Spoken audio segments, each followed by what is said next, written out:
The World Wrestling Federation. For over 50 years, the revolutionary force in sports entertainment. Woo! Yeah! The best there is, the best there was, and the best ever will be. Money isn't everything. It's the only thing. And everyone has a price for the $1 Million Man. Shove that control into a nosedive, Hulk Hogan. Will you stop? All right, let's go over to Sean Mooney. And what you gonna do when Hulkamania destroy you? Ooh, yeah, that's right. It is the Retro Roundtable. Guys, what is this, Cookie? Episode 11? Is it episode 11 now? Yeah, we've done well here. Yeah, I know, man. We're getting them all out. That's right. It is your boy, Kinny Killa, here with the Cookie Cutter podcaster himself, Mr. Michael Cook. Banzai! I'll change it. Yeah. This is yet another episode of the Retro Roundtable, making our debut on VOC Nation. That's right. So now you know you got the Sunday Segue Wrestling Podcast and you got our sister show, the Retro Roundtable. Well, we bring you this once a month on a Saturday, people, looking back at the old school WWE pay-per-views. We may tinkle a little bit on the WCW, but you never know. But right about now, we are about to review Wrestlemania 9. Cookie, some of them say that it was the worst WrestleMania. Do you agree? Well, maybe in 1993 I thought it was good. Mm-hmm. But then when you watch it back, you're like, did I really like that? a lot of botches, a lot of screw jobs. Yeah. Yeah, you know how it is. But man, you know, just get into this straight away. Sunday Segue Wrestling Podcast. Make sure you check out our website, the Sunday Segue Podcast.wix.com/Sunday Segue. Follow us on Twitter, that's at Sunday Segue, Segue spelled SEGUE. Facebook, like us on Facebook. Subscribe to our YouTube channel. Also, email us at sundaysegue@gmail.com. Also on Podomatic, Stitcher, iTunes. And don't forget to download that Double Twist player. All right. So, WrestleMania 9. I mean, we've had a real nice lead up to, this WrestleMania. We've had loads of people leaving. And yeah, I mean, WrestleMania, this one, it had a lot of critics, said their 2 cents with this one. But now we're about to put our whole shed load of money on this one. So, hit it, man.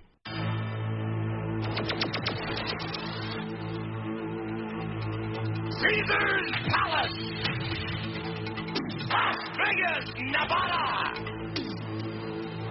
Site of WrestleMania 9. Here is your host, Gorilla Monsoon. Welcome to Caesar's Palace. Welcome to WrestleMania 9 and the largest toga party in the world. It's the return of McMahon. Raspy, Mr. Raspy. Only the best he's the best promo guy in these for these opening shows. He should come back. He should do some now for these. That payback. I just remember the SummerSlam. Natural term to napalm. But with this one, I just love the guitar. Las Vegas, Nevada. Where's the Caesar's Palace connection with that music? I don't know. Jim Johnson at his best. Oh man, Mad Mountain Rock doing his best. Yeah, we start off with Gorilla, and the debut of Mr. One JR taking over from Vince.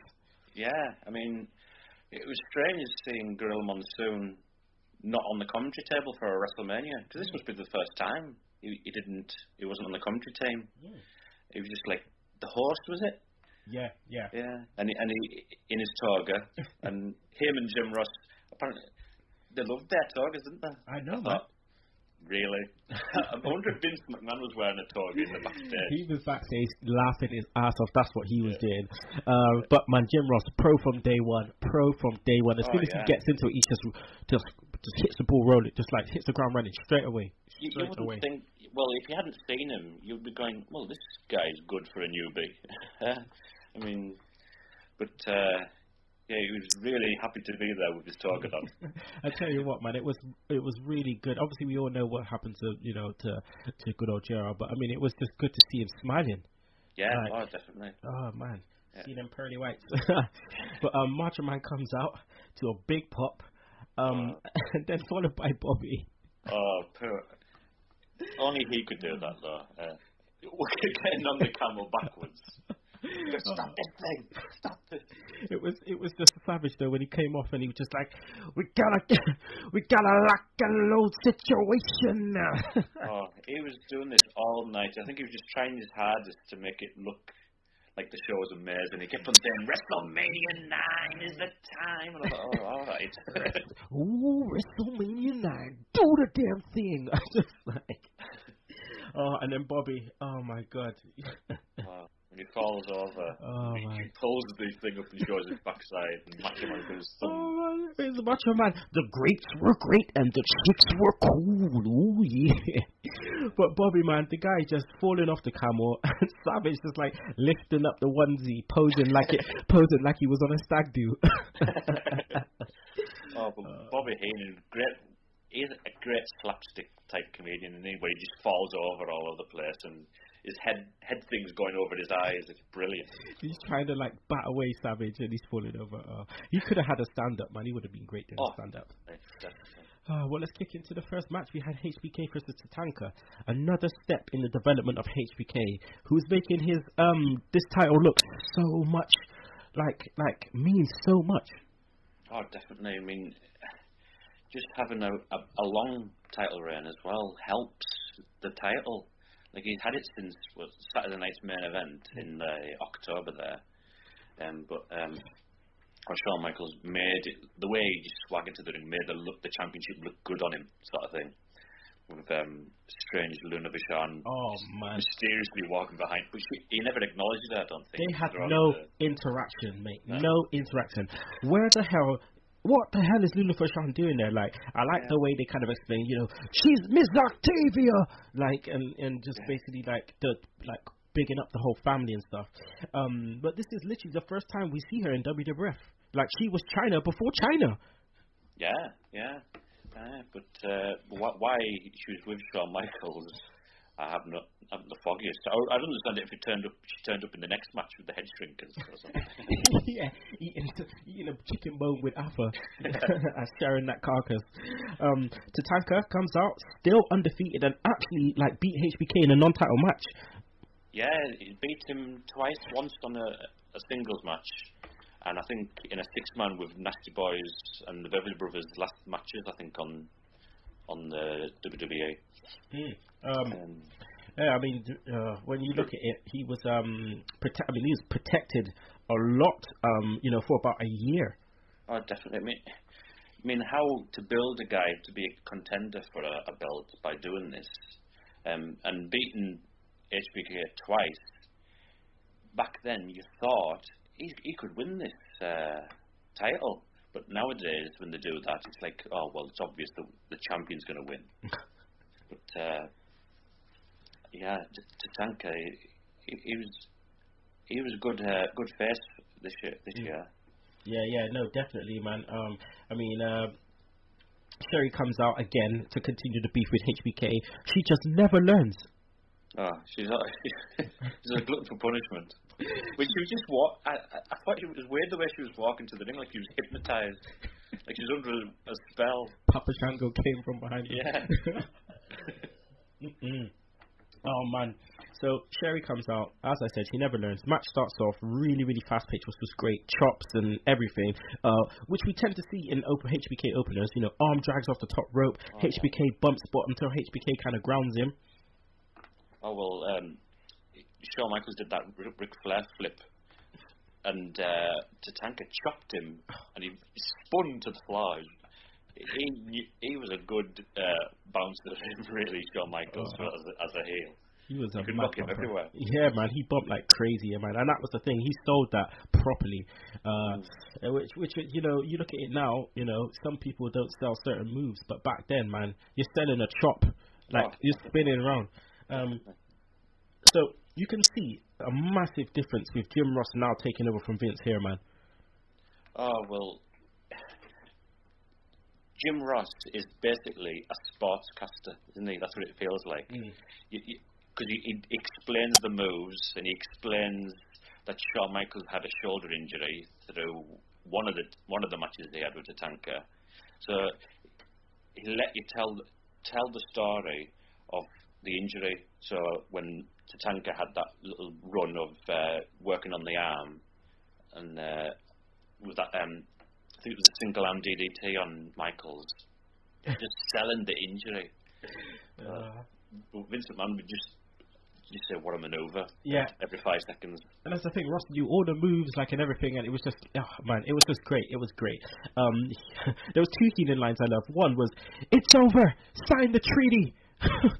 Yeah. And then there was another one. It was like, go on, Michaels, twist her head off.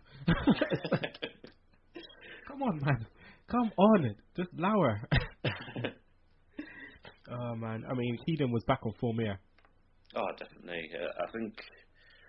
I think he must have known Jim Ross to have some. He had some sort of connection with him, because he kept on going on about Oklahoma as well, didn't he? Have you got a pickup truck? Yeah, of course I've got a pickup truck. I'm from Oklahoma. But he didn't seem to have that with Vince, I don't think. Man, Tatanka took a horrible speech in off the top rope, man. Oh, that was unbelievable. He was going for that second chop from the top rope, the super kick or Macho Man's crescent kick. What a crescent kick! I tell you what was great though, it was just like the way it just messed up the momentum. Like it makes you go, oh, like, you know, I love those ones when they're on a roll and then all of a sudden the heel just comes with something, you know, just grounds them down. But the finish comes when HBK pulls ref out the ring, you know, gets DQ'd, classic heel shit. What was your thoughts on the match?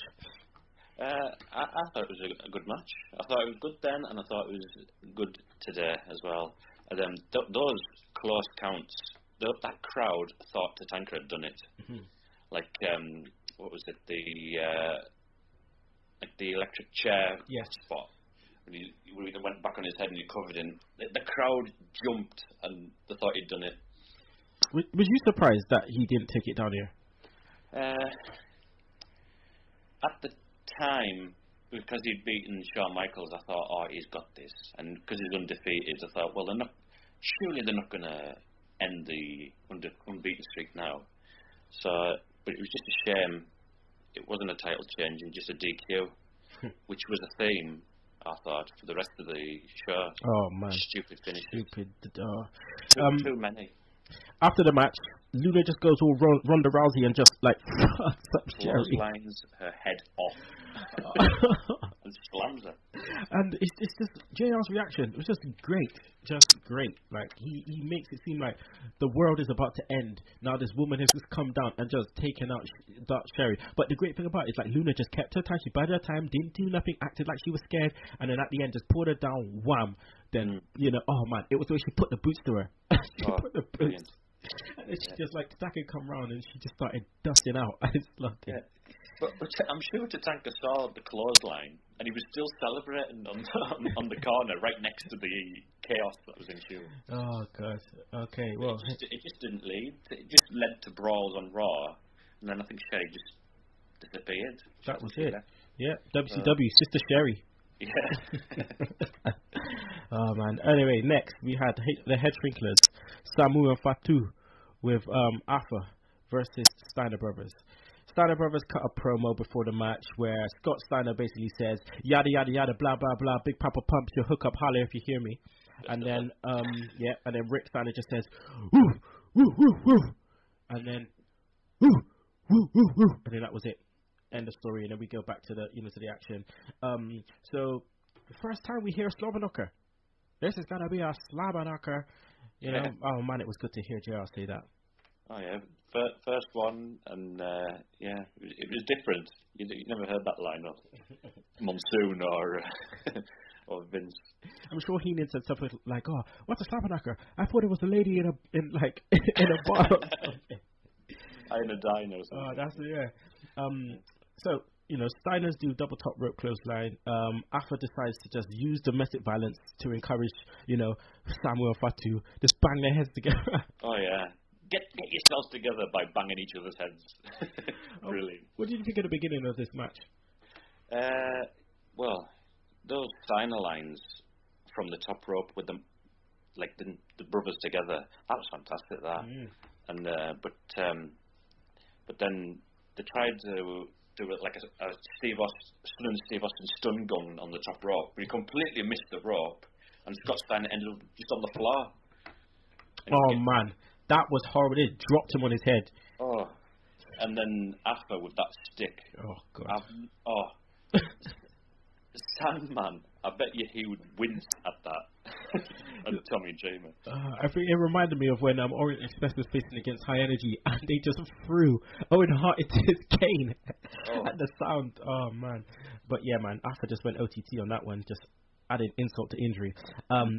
They basically kicked crap out of Scott for about 10 minutes. Man, the Steiners were getting their ass kicked, man. Like, Fatu was really stiff. 1 minute, the Steiners got the upper hand, and then all of a sudden you'll just see a kayfabe kick in the face, like not a huge kick in the face, like literally a Steiner, like literally being, saved by his lovely locks. Man, the head shrinkers were absolute beasts, man. They just manhandled the Steiners. We get a botched power slam off the electric chair. Then the finish comes with a botched Frankensteiner, which was a shame because I thought this match, was really good. Oh, I like that the Doomsday device. I thought Rick Steiner catching Samu I thought that looked good. That should have ended it. Not the botched Frankensteiner. I think that was the only time I saw him watch in the WWF. He's maybe done it before, but around this time, I think they're a great tag team. It was not until they went back to WCW where they just started dumping people on folks' heads, and so it wasn't good. I know, his Frankensteiners were great, man. I mean, especially the one on the last episode we talked about where he just dumped Bo Blake on his head with that Frankensteiner. Man. Did you recognise the referee? It was Bill Alfonso. Bill Alfonso again. Rob Van Dam's manager. He makes another appearance because we alluded to that in the last episode, and then he comes back. He's still under contract. There you go, Bill Alfonso. But he'll come, back into our minds a little bit later when we get to the Elegante. But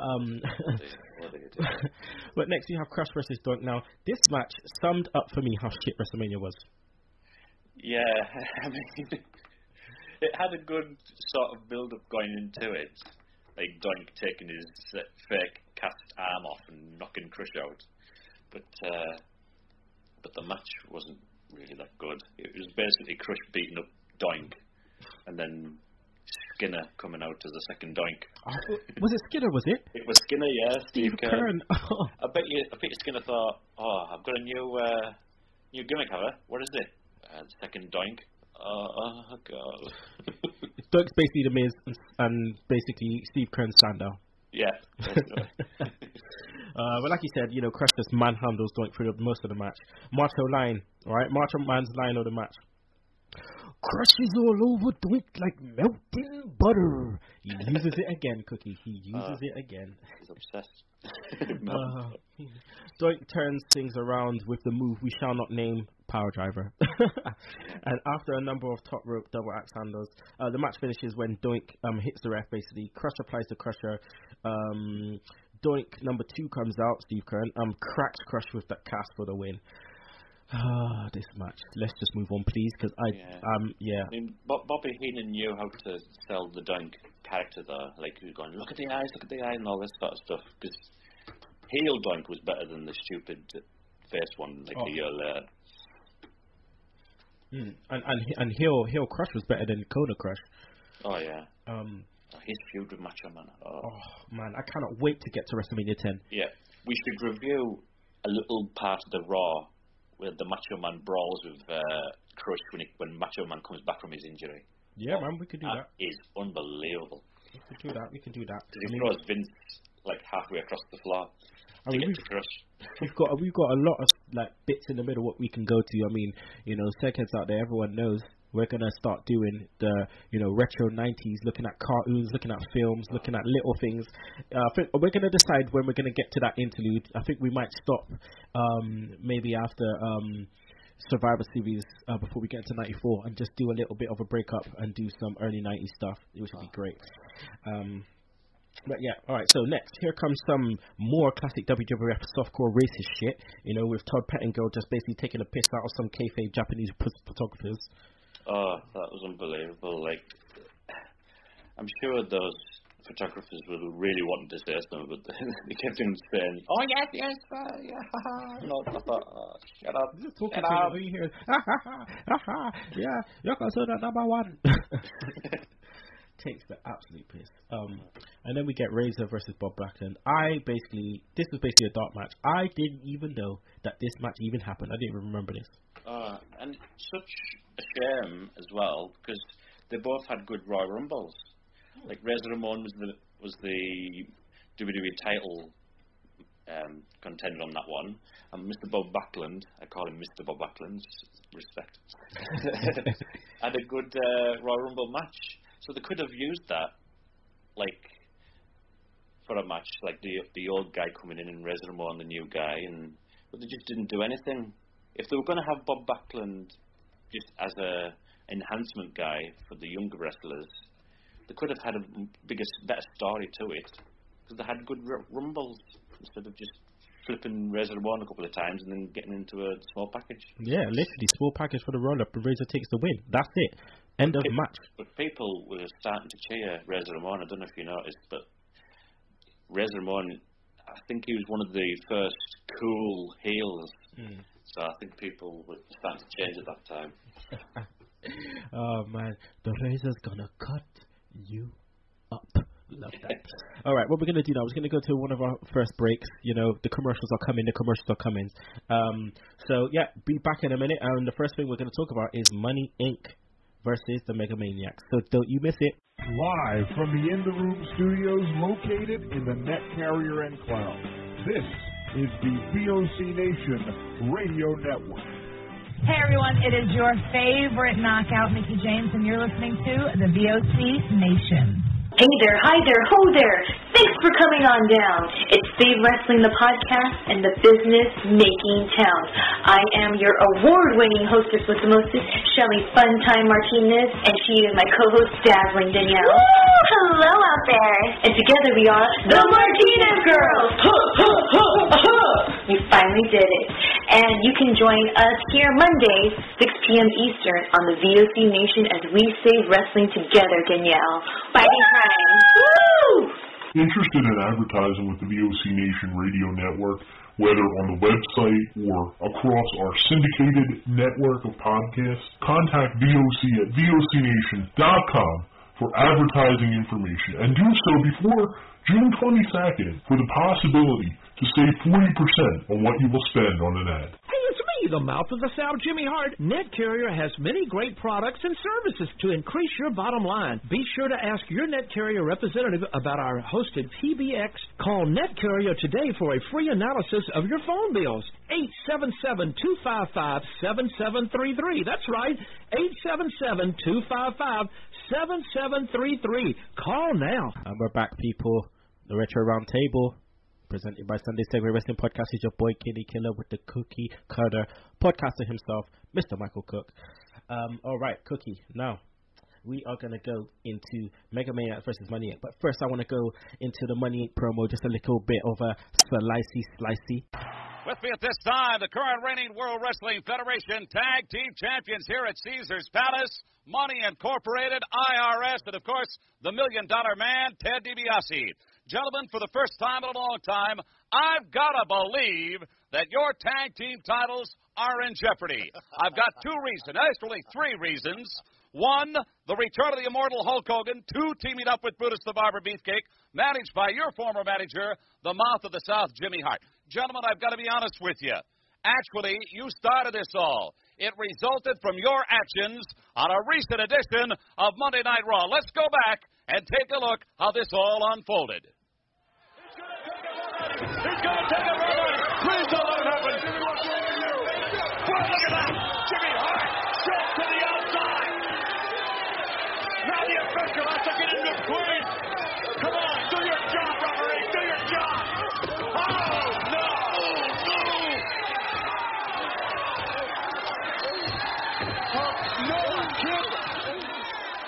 At the time, Ted DiBiase and Urban R. Shyster, I saw that. I couldn't believe it. Another man watching at home was the immortal Hulk Hogan, and quite candidly, he couldn't believe it either.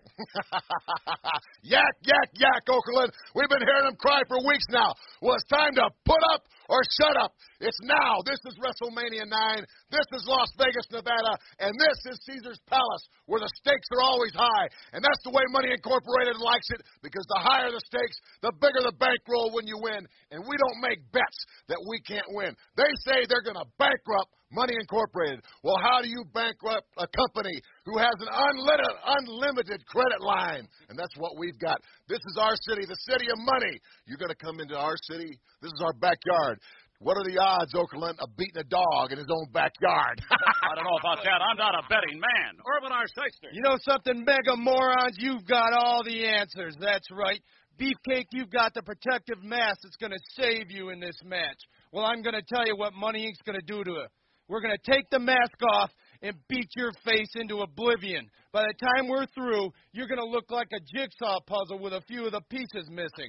And speaking of jigsaw puzzles, we heard Hulk Hogan got into a little accident coming out of the gym last night. That's what money can do. And you know something, Okerlund? You think Beefcake's face looks bad. Wait until you get a load of Hogan's. Well, I don't know if I completely follow that. I thank you, gentlemen. Tag Team Champions Money Incorporated. Right now, let's go to Finkus Maximus. And I remember how I felt about this at the time. You know, just as a kid, just remembering, you know, how Beefcake just took one on Raw. And, I mean, at school, basically, the school was just talking about basically saying that half of Beefcake's face was off, basically, and everyone was like, no, did you see it? His face was off, and blah, blah, blah. It was just like, whoa, man, what's going on? Like, you did not want, I was scared. When I first heard about the parasail accident and stuff, and then he came back, I just did not want this guy to get hurt. Oh, yeah, I mean, the way that he sold it when IRS hit him with the briefcase, and he was holding his face, and I think it was either McMahon or Macho Man was saying he's holding his face together, and I thought, oh, you didn't have to see it, you could just imagine it. Just little things like this made you believe it, didn't it? Yeah, that's the thing. You're open, you know, it's open to interpretation, your imagination. Sorry, carry on, Cookie. Yeah, but and then Jimmy Hart, who's dastardly heel, all the bad things he's done. This was enough for him. Compassion. Yeah. Oh, God. Yeah, the turn. DiBiase was great here. I loved it. He was just like, yak, yak, yak, Okerlund. We've been hearing him cry for weeks now. Well, it's time to put up or shut up. I just love DiBiase. And then here comes Daddy Rotunda. This comes in and basically says Beefcake's face will end up looking like a puzzle with some of the pieces missing. And then he said talking of jigsaw puzzles, and then he doesn't talk about jigsaw puzzles. He just leaves it there. He just talks about Hulk Hogan getting attacked or something. Taking a beating outside the gym. Yeah. They were like, we hate you, Hogan. We hate you. Just F off. But we get into the match. Hogan looked ill, mate. Literally. No 24-inch pythons, no Ico Pro. No, done. This was his. He looked a lot thinner. This is basically his WCW look, it seemed. Yeah. So, but that eye, if you look closely when he does the promo later on before the Brett match, his eye is actually black. What? Do you know what happened? There's rumours that it was from Macho Man, and because some blaming him something to do with Miss Elizabeth breaking up with her marriage. But if that's true, Macho Man was a real good actor in that match, because he was for Hogan all the way through that. Mm. So yeah, I mean, he's a consummate professional, isn't it? Yeah. Yeah, I mean, he's been gone since WrestleMania 8. You know, did the product miss him? Not really. I mean, it was nice to see him back, and I was like happy to see it. But I thought we'd moved on, because this match was basically your basic Hogan match, I thought. Yeah. Where the month before, in that Survivor Series, we had Brett versus Shawn Michaels, and it was a completely different WWE title match. So it was sort of around this time going a step backwards with Hulk Hogan coming back. Yeah, I mean, they're talking about the new generation, and then, you know, you just bring back, it was just like a special attraction thing. It was just horrible. Another thing, Backlund was 43 here, right? But Hogan looked 53. Oh, he didn't look right. He didn't look well at all. Every time he turned his head, you see the back of his head, and just like, dude, you got the egg in the nest. Like, fuck me. Like, jeez. I don't know how you managed to pull it off, man, but jeez. Brutus Beefcake's face protect mask thing. That was a bit. You got the point of it, but to say if you hit him in the face it wouldn't hurt. I thought, well, it's a steel mask. I'm sure if he had a foam mask on, hundreds of layers of foam on, maybe. But he slammed him into the. I think DiBiase hit him in the head on the turnbuckle. Then Bruce just flips back up and looks at him. I thought, well, surely the impact still hurts you. Yeah. At least you get a neck injury, surely. Oh god. Beefcake basically tested out the booty man look. What was he wearing, man? Oh, yeah. Oh jeez. I never rated Brutus. No, I mean his matches in '89 with the Macho King and Perfect. and the SummerSlam match in '89 with Hogan and Zeus and Macho Man. They were good, but it just seemed when they wanted to put the IC title on, just unfortunate things happened. Like, I think it was '88 he was supposed to beat Honky Tonk Man, and then something happened. And then the same in 1990, the Parasailing accident. To this day, I still think about like that era and think about Rick Rude and how he listen, that guy, right? He would have like, you see what Mr. Perfect did with the title? Rick Rude would have, I still think to this day Rick Rude would have done just that much more. Like, that title would just be all over the place. And it's a shame he never won the big one, because again, he would be a major heel champion. I would have loved that. But it is what it is. Let's get back to the match. Like you said, typical Hogan style match, you know, where the babyface takes a beat until Hogan hulks up. More Hogan heel shit. I keep saying this every episode. Basically, just trying to hit the ref in the face. Oh, yeah. He always pulls his arm back and threatening to do that. He used to do it to Sherry as well, didn't he? Yeah. He'd raise his arm and all. Stand back, woman. Slap your face. Oh, man. Sorry, just had to throw in a little bit of Psycho Sid there. You got to. You're a witch. Don't you touch me or I'll slap your face. All right, so I mean, I don't know about you, but this match felt super cheesy to me looking back at it. Yeah, it's just it was dated, which is a shame because I like DiBiase and IRS, but having the Beefcake and Hogan in, it did look dated now, anyways. As opposed to then, yeah. Yeah. But yeah, Money Inc. tried to run the ref, basically tried to run, and the ref says, you know, if they don't come back, they will lose the titles. Who the hell made Earl Hebner Jack Tunney? Yeah, and they didn't do this for Tatanka when HBK got disqualified to just restart the match. Going to start changing rules all of a sudden. I don't know what's wrong with Danny Davis going back to that match, but he always goes for the pin and then just like, you know, calls the bell. He's done that before. He's a dodgy referee. Danny Davis. So the match went way too long for me.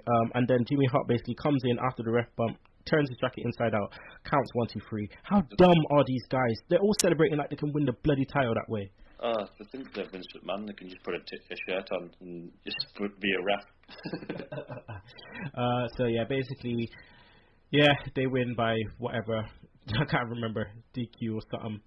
And then yeah, basically they just take out the you know, Money Inc. and just get the briefcase and start handing out money. And it was revealed that there was a brick in the briefcase. So it's not just the briefcase itself that hurts you. There's a brick inside as well.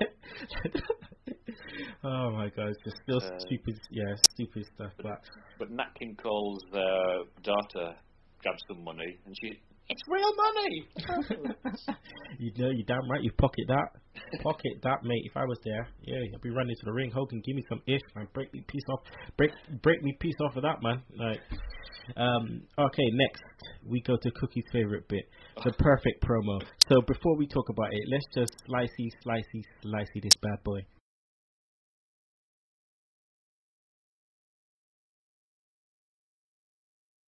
You know, Todd, you're not going to believe this. This was the very same guy that was with me last night at the craft tables here, but that's another story. Athleticism. Here is the man that personifies athleticism. I'm talking about a man that does it all, well, perfectly. Mr. Perfect. But what about the reputation that your opponent has garnered as of late? The narcissist Lex Luger with that devastating forearm. Very controversial, I might add. As a matter of fact, he has been knocking out opponents right and left. Most recently, at a brunch that I attended today, he absolutely knocked out Bret the Hitman Hart. That's got to be a concern to you. You know, he considers himself a knockout artist. That's what he calls himself. Lex Luger, the narcissist. You come out and tell everybody that you're beyond perfection. You give Bret Hart a cheap shot today at a breakfast benefit. What's wrong with you, pal? You got to carry a mirror around with you to show yourself that you are the great person that you really think you are. This is Wrestlemania, Mean Gene. I'm on a roll this week. I got a hole-in-one playing golf. I've been hot at the tables. Mr. Perfect is exactly what he says he is. Perfect. And tonight, the narcissist Lex Luger. I'm going to go do it right now. I've had it. I'm so excited. It's WrestleMania. Watch what happens. By the way, don't go too far away. I want to go to the tables with you. Cookie, run with it. He was doing so well. He was playing golf, and then he goes, the Lexus last Luger. This was brilliant. I think when I watched it back on the network, I think I must have replayed it about 100 times and laughing each time. I mean, he nearly started laughing himself. The fact that, Perfect says he's perfect at everything and then just basically just less than perfect in pronouncing his own words correctly. The Lexus last Luger. And the thing is, he tries to do it again. He's like, the narcissist. He stops, then he goes, the Lexus Lars. And the thing is, what I love about Oakland, he just doesn't even bat an eyelid. He just continues, doesn't even laugh. Like, Perfect's close to laughing. Oh, yeah. That's great. We just hide it by just saying, I'm excited, I'm out of here. So then we get Mr. Perfect versus the narcissist, basically the narcissist Lex Luger. Luger comes out with all these women, basically just nothing on, has these mirrors with pyro. Went on a bit too long for my liking. It was great to see Perfect back in the ring, though, looking good. Oh, yeah. I mean, the problem with this match is that they were in the wrong roles. I thought Lex Luger, because Mr. Perfect's good at bumping if he's a heel, but in this particular match it should have been the other way around, because Lex Luger, when Mr. Perfect would hit him with the forearm to Lex Luger, he would just fall back slowly. And I thought, some more impact, please, for a heel to take the bumps. But Mr. Perfect can be a great babyface in other matches. It was just this particular match, something wasn't meshing. It didn't feel right. And it was one of those matches where it should have been great, and maybe because it wasn't, it just affected the whole feel. And it was another stupid finish as well. Well, I just always thought that Razor should have been inserted here. Razor versus Perfect would have been a really good match, I think, compared to Lex Luger. But I understand why they made the match, obviously, with Heenan and stuff. But basically, Perfect grounds Luger till he throws him outside, works on the lower back. How important was it for WWE, though, to sell the forearm of Luger for his heel character? Because the narcissist stuff just wasn't enough. No, because, the narcissist thing just wasn't working, I don't think. And having him knocking people out and Heenan just saying, well, it's his arms. So big, aren't they? But to reveal later that he was a steel plate, that made him such a phony. He made him a cheating heel that's been using a metal plate without telling anybody. I thought that was good. Did he even have a finisher? Because all this time I remember him having obviously the torture rack in WCW, but I don't ever remember him having a finisher in WWE. I think it was just the forearm, because he knocked Yokozuna out with it. I'm not sure if he used the torture rack on WWE. I can't remember. Well, I mean, have you ever seen Perfect do a missile dropkick? No. He was going for it. He did a Zack Ryder. He was like, if I die, I die, but I'm going for it. Like, literally. But the finish comes when they trade backslides and Luger basically uses the rope. Oh, man. Another shady finish. Just rubbish. Absolute rubbish. But I love how JR basically sold the forearm from Luger after the match. Love it. Oh, yeah. And Macho Man standing up saying, "What's going on, Heenan?" and all this. And he's like, don't ask me. They proper get into it. Like, Savage is like, "What you're looking at right now is robbery." Yeah. And then he's just like, he's been knocking out everybody. The brawl afterwards when Mr. Perfect chased Lex Luger. And Shawn Michaels was just standing there in his cowboy boots and jeans. Dude. Perfect literally just goes after Luger and just starts like taking him out. Then 2015 HBK with the jeans and cowboy boots just like literally lays into Perfect like it was bloody ECW. Like trash cans, brooms. When he threw him into them boxes that were just strategically placed at the front of the was it a garage or something? Oh no, I think it was like a marquee or something. Yeah, so they weren't really placed at the back wall just so it's out the way. So there was nothing behind it, the boxes. Dude, that first shot with the bin. Oh, yeah, I'm surprised he didn't get knocked out there. Genuinely, instead of Luger's forearm. Oh man, but that little kick in the gut, like Perfect saw that wrong, but it was the after bit where Perfect was getting pissed. I think he was legit getting pissed because he was taking too much. He was taking too much beating, and he just kind of just like sprung up, like basically, what the fuck are you doing? Like, I bet he wasn't too pleased with that bin shot. I thought that really did head that like it off. That basically, this is great though because it basically set up the SummerSlam 93. But dude, why is HBK topless with jeans and a cowboy boots? Why? I mean, if you saw someone like this dressed like this now in broad daylight, you would think he was drunk. Yeah.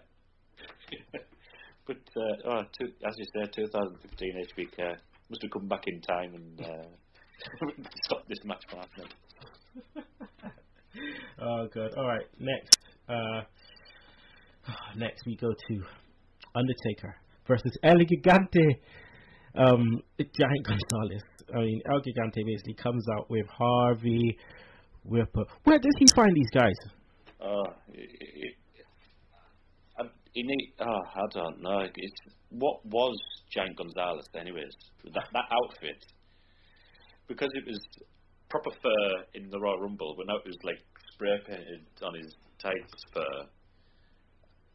What gender was he, for starters? Because when you saw the back of him, his ass was out. So what was it? I don't know. I really don't know. The skin suit looked I was not feeling it. It's just like Warrior's not about. Let's bring it back. You know. It's just but I bet Gonzalez thought, oh well, this is better than the Royal Rumble. He's probably thinking this is better than my bloody WCW red shorts. Oh, his cycling shorts. Yeah. I used to love how Ross used to just sell, Gigante. Like, and I used to love how I think it's Dave Penzner, is it the guy who did the announcing? Gary Michael Geppetto or something. No, that's it. Gary Michael, Mr. Geppetto. I thought he was brilliant. Yeah, Gigante. Just loved it. But I thought surely he must have been a good wrestler to come to the WWF. But I watched I think it was the Great American Bash where he was in a 6-man tag. He did nothing, didn't even tag in, and they just had Sid Vicious and Arn Anderson just running away from him. So he didn't even do anything then either. No, I know. He was just a body. Yeah, and literally. Poor Undertaker. I think the reason people respect the Undertaker is he had to deal with shit like this. I mean, Oh, the match was... Well, the Undertaker tried his best, didn't he? He was basically should have just wrestled a brick wall and just bounced off the brick wall, because that's basically what it was. I mean, there was a point where I thought, okay, Giant Gonzalez, like, he exploded out of the corner and like gave Undertaker a clothesline, and I was like, this guy's got speed. Like, why? I don't understand. He's agile, like, because he's like a former basketball player or something. Yeah. Like, so why are you using it? But Taker comes out with a bloody vulture cookie. Oh, it did. It suited his character, but that vulture didn't want any part of it. Oh no, he wanted to go. And I'm sure the camera cut at the end of that, and that vulture was off. Because I'm sure I heard the crowd cheer a little bit, but it was taken off. Oh man, this was the first time Taker, would go against someone taller than him, so it was very interesting to see, as an 8-year-old. Not so much as an adult, but heel in line. It's curtains for the Undertaker. That bird better come flying around here now, because you can have din straight off the floor. Right. But the finish comes basically when Giant Gonzalez headbutts Paul Bearer and tries to kill Taker. Basically, just kill Taker with fucking poison. A lot of fun, and the whole crowd could smell it as well. Oh man! Do you think you could smell that in open air? I'm not sure. I don't know. But it was a work, and it was a good work. But it was just like, dude, you're killing the guy. Chloroform freely. What is this? Bloody James Bond? Like, just, Jaws, are you just going to take him up with... Oh, man. But Bill Alfonso, cookie. Oh, I wonder how much he got paid for that night. Because, bloody hell, that was a choke slam. I'm sure he landed neck first on that mat. Yeah, man, he was getting dragged up like a ragdoll. It was horrible to see this little guy just taking this bump. Oh, God. Okay, this was gets me vexed, all right? Why was the crowd chanting for bloody Hogan? Because everybody wanted to see Giant Gonzalez versus Hogan. Oh, my God. In the past, they probably would have done that. Oh, they probably would have, yeah. Oh, man. What did you think of the end, when Taker came back out and Paul Bearer basically trying to restrain him? Well, I thought it was good in a way that he sort of got his revenge on Gonzalez, but he was soon to find out that they would have a SummerSlam match as well. So, if that was bad... Let's keep doing it. Yeah. Let's keep going. At least Gonzalez was going, what happened? What happened? How did he get up? Yeah, it just definitely played to his characteristics well. Definitely coming out like that and just like getting dragged up by Paul Bearer by his hair. All right, now I'm just going to say this now, right? I'm just going to bust a rant, okay? For all you Segheads out there, obviously on the Sunday Segue show, I bust my rant, which I haven't bust for a while, so I'm going to bust it on here, right? Hogan is a prick, right? Hogan is just a grade A prick. He comes out after this match. He goes to Mean Gene and basically says, he was in there with Bret Hart. He could look in his eyes, blah, blah, blah. Then he just says, I'm going to issue a challenge to either Bret Hart or the Jap, brother. Oh. The Jap. I've written that down. Yeah. I couldn't believe he said that. I was like, what? I had to rewind it. Did he really say that? Unbelievable. Bret Hart and the Jap, brother. I'm not even slicing that in because it's bad enough. Oh, my Lord. This guy is a grade A prick. You just come in. You've been gone, blood. You've been gone since WrestleMania 8. Yeah. And you come back and you're just demanding title shots. Oh, you are a dick. Standard. Now, let's just go into this match. Final match, all right? Bret Hart versus Big Yoko. Now, Yoko comes on the scene. Survivor Series, makes his debut, just absolutely obliterates Virgil. I still want my $10. Not messing, right? But absolutely obliterates Virgil. I just love how this match kind of started, though, with the drop kick by, and just basically hammers away on him, until Yoko just pounces him out of the ring. Oh, yeah, it was a good, David versus Goliath sort of feel to this match, because Bret Hart just pouncing on Yoko is probably what you have to do when you've got a big monster like Yoko. But I noticed that Yoko still was slimmer than he would be in 1996. So he could still move. So it worked well, I thought. Yeah, man, his moves, I mean, his offense looks so strong and powerful. And, like, when that leg hits your face with the leg drop, man, you are a goner. And just the impact, brilliant. That shook the ring. Hart does a botch bulldog off the top rope for a 2 count, and then Yoko just literally just gives Brett a dirty sweet chin in his face. Oh, yeah. How does he lift his leg up that high? Oh, God, I don't know how, but he was still agile. Not Bam Bam Bigelow agile, but yeah. Yoko was a good wrestler at that time. Just a shame that he'd get too big, where he'd just botch a lot, like in like the pre-show for SummerSlam 1990, where the ring snapped against Steve Austin. Oh man, what was I gonna say? Basically, I thought this was a nice start to this storyline of Yoko and Brett, which went on pretty much for a year, which was great. It was great storytelling. Oh, definitely. It was just a shame that somebody that was from the past had to ruin it. Oh man. All right. So, you got anything else to add from your notes before I go to the finish? Nothing for the finish, just the aftermath, really. Okay, so let's go to the finish. So, the finish comes when Hart basically puts the sharpshooter on Yoko, and then Fuji basically just throws some dust in his eyes. Yoko pins 1, 2, 3, new champ. All right, now Cookie, take it from here, brother. Well, Hogan comes out and just protests the finish. Then Mr. Fuji, for what reason, I have no idea, says, Hogan, you yelly belly, we challenge you to a WWF title match. And then Bret Hart covering his eyes going, you little shit, go get him. And then Hogan wins in 3 seconds. Now, at the time, I was jumping up and down like a little girl. So was I, mate. So was I. I liked Hulk Hogan, but when you read the stories afterwards, you're like, some sort of shenanigans has gone on here. If you read Bret Hart and Hulk Hogan's book and mash them together, Vince McMahon doesn't come off well in this story, because in Bret's book, Vince told him that you're going to beat Hulk Hogan for the title,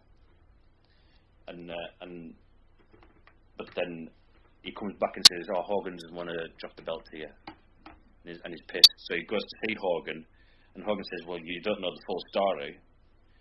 And then in Hogan's book, it was his idea to beat Yokozuna at WrestleMania, Hulk Hogan's idea, and then lose it to Yoko. So he didn't even mention Bret. Wow. So they have this meeting with Vince, and in Bret's book, Vince says it's not for the title, and in Hogan's book, it was like, that's what you thought you heard. So I think Vince has been playing these two guys off. So I don't think Hogan was planning on facing Bret, because he says in the book that he couldn't be bothered. He was tired, so he wanted to leave. So SummerSlam, that would have been a really Bret Hart versus Hogan. That would have saved SummerSlam 93, which we'll come on to in 2 episodes' time. So I think Vince was playing silly buggers here. Oh God. Okay, all right. Well, that's the end of WrestleMania 9. We're going to go to another commercial break, but we'll be back with the pay-per-view rating, the match of the pay-per-view MVP, and Cookie's Top 5. So, again, don't you miss it. It happens everywhere. You watch Raw, and then you react to it. 11:30 p.m. Eastern Time. Every single Monday. Join Tony Asera, Harry Rogers, and Jimmy Christopher for the Raw Reaction worldwide on the VOC Nation. The most polarizing personalities worldwide. This is the VOC Nation Radio Network. I'm here to show the world. I'm here to show the world. This is here to show the world what an entertaining wrestling DVD review show sounds like. It's Wrestling Unwrapped From the Shelf with Harry Rogers and Patrick Kenson. Friday nights, worldwide on the VOC Nation.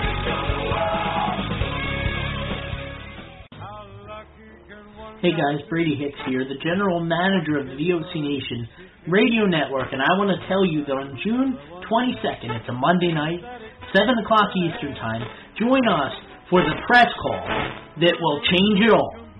855 VOC Radio, call in, be a part of it, find out all that's going on with the VOC Nation Radio Network moving forward as we continue our upward mobile expansion. This is Becky Nova, your Candyland princess, and I want everyone to know that I love VOCNation.com. Hey, how's it going? This is Amy Dumas, but you may know me as Lita. You're listening to the VOC Nation.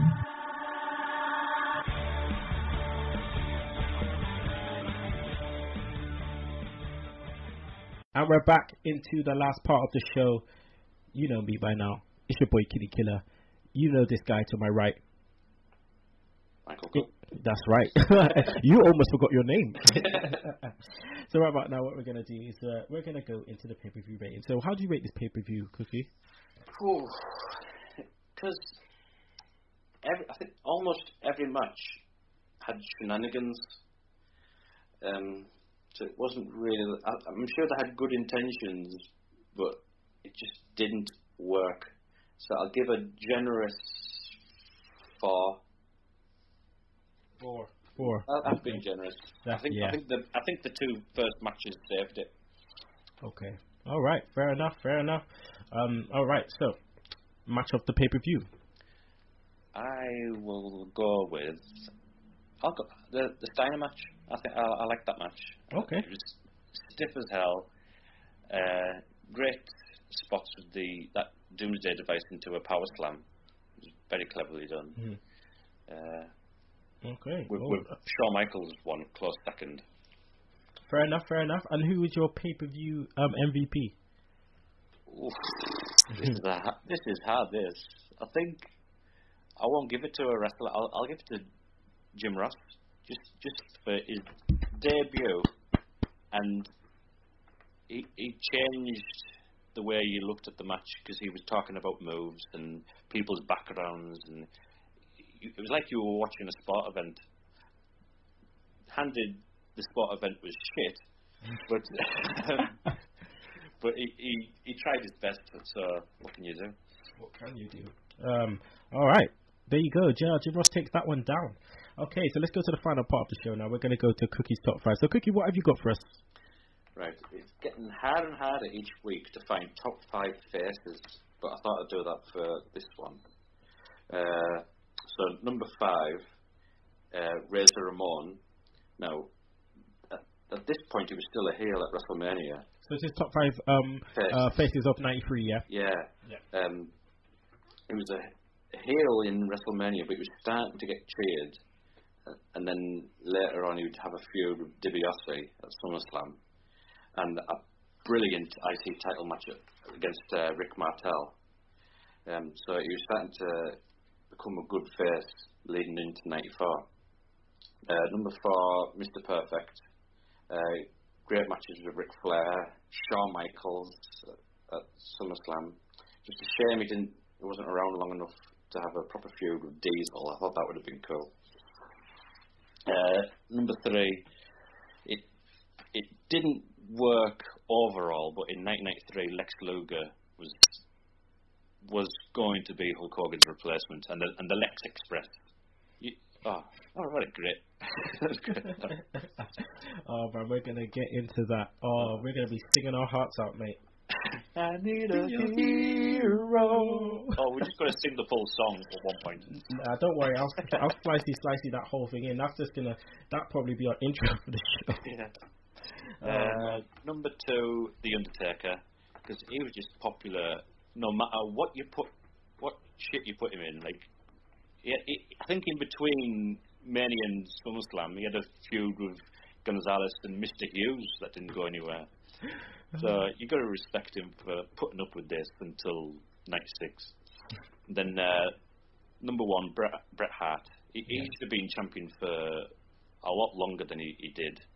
And it was just a shame that relics from the past came and took that spot away. If it was Vince McMahon's fault, going by the books, if you mashed them together, that was a shame. So Bret Hart number 1. Bret Hart number 1. Okay, great feud with Jerry Lawler as well. Oh man, yeah, I cannot wait to just talk about that. But Bret Hart, man, he was amazing in this era, the lean years, you know, and he did amazing, especially in 1993 for all the stuff that happened. But yeah, there you go, people. That is the end of the Retro Roundtable episode 11. God damn, 11 episodes down. That's 11 months, Cookie. Oh, 11 months. Episode 11, better than WrestleMania 11. Yeah. Oh man, I'm not looking forward to that one. But yeah, I'm looking forward to Royal Rumble 95, which is one of my favorites. All right, so that's the end of the show. I'd like to thank my partner in crime for this Saturday. Obviously, the Cookie Cutter podcast himself, Michael Cook. Let them know where they can find you on the Twitter. You can find me at the M Cook. There you go. You can find us at Sunday Segue, Segue.segue. Make sure you check out all of our shows on YouTube, Podomatic. We are on BOC Nation. You are listening to your boy, Kinny Killa. Next month, we will have King of the Ring 93, I believe it is, Cookie? Yep, King of the Ring 93. Again, a lot of shenanigans. The very first King of the Ring main event, Hogan versus Big Yoko Zuna for the title. Jerry Lawler almost knocking out Bret Hart with a wooden chair. Yep. So I'm looking forward to that. So make sure you don't miss it, brother.